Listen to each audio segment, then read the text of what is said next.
ప్రభువైన యేసుక్రీస్తు వారి యొక్క శ్రేష్టమైన నామములో మీ అందరికీ వందనాలు. ఆత్మీయ యుద్ధం అనే అంశంలో మనం 4వ భాగానికి వచ్చాం. ఈ 4వ భాగంలో మనం ఏమి నేర్చుకోబోతూ ఉన్నామంటే శరీరమునకు వ్యతిరేకంగా యుద్ధం చేయడం. ముందుగా మనం లోకంతో యుద్ధం చేసాం. రెండవది శరీరానికితో యుద్ధం చేయబోతూ ఉన్నాం. దీనికి మూలవాక్యంగా పేతురు గారు రాసిన మొదటి పత్రిక 2వ అధ్యాయము 11వ వచనాన్ని మనం చూసినట్లయితే, ప్రియులారా, ఆత్మకు విరోధముగా పోరాడు శరీరాశలను విసర్జించుడి అంటున్నాడు. ఆత్మకు విరోధముగా పోరాడేటువంటి శరీరాశలను విసర్జించాలి అని. మరొక మాట కూడా మనం గమనిస్తే గలతీ పత్రిక 5వ అధ్యాయం 16 నుంచి 25 వచనాలలో ఉన్న సారాంశం ఏంటంటే, శరీరం ఆత్మకు విరోధముగా యుద్ధం చేస్తూ ఉంది కాబట్టి శరీర కోరికలపై మనం కూడా యుద్ధం చేయాలి అని ఇక్కడ సూచిస్తూ ఉన్నాడు ఈ వచనాలలో. ఇంతకీ ఏమిటా శరీర కార్యాలు? శరీరం మీద మనం దేని మీద యుద్ధం చేయాలి?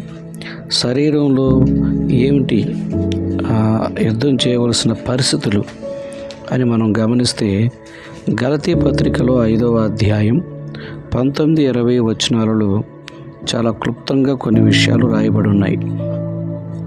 అందులో జారత్వము, అపవిత్రత, కామతత్వము, విగ్రహారాధన, అభిచారము అంటే మంత్రప్రయోగం, ద్వేషములు, కలహములు, మత్సరములు, క్రోధములు, కక్షలు, భేదములు, విమతములు అంటే తప్పుడు మాటలన్నమాట, అసూయలు, మత్తతులు అంటే హత్యలు, అల్లరితో కూడిన ఆటపాటలు మొదలైనవి.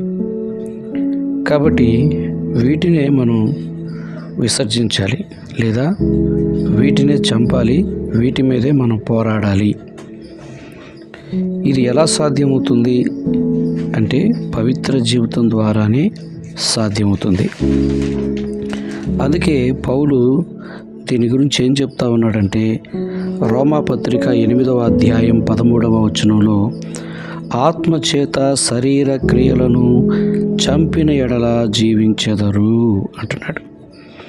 అంటే మనం బ్రతకాలి, మనం జీవించాలి మంచిగా అంటే ఆత్మ సహాయం చేత, ఆత్మానుసారులుగా నడుచుకున్నట చేత శరీర క్రియలను చంపాలి.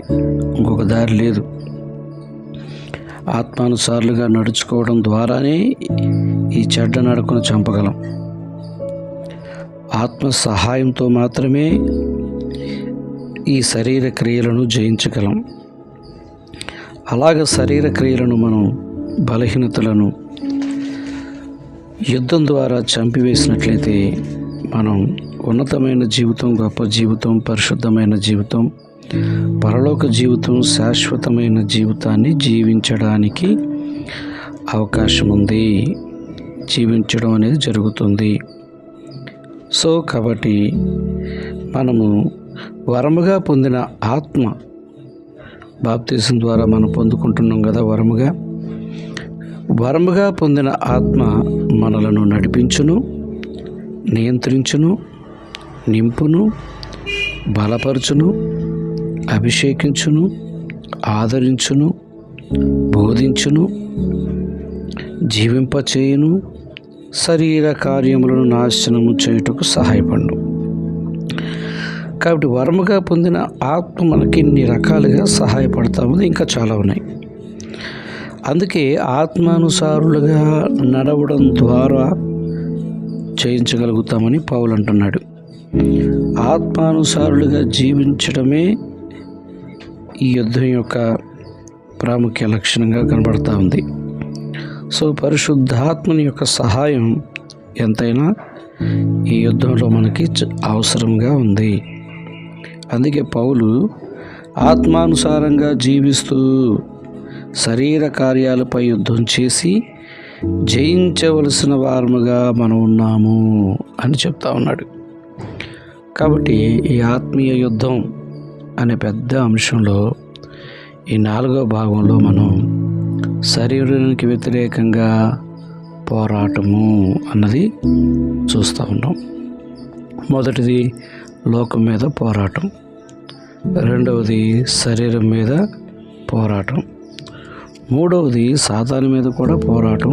అది మరలా మనం 5వ భాగంలో నేర్చుకుందాం. మీ అందరికీ వందనాలు.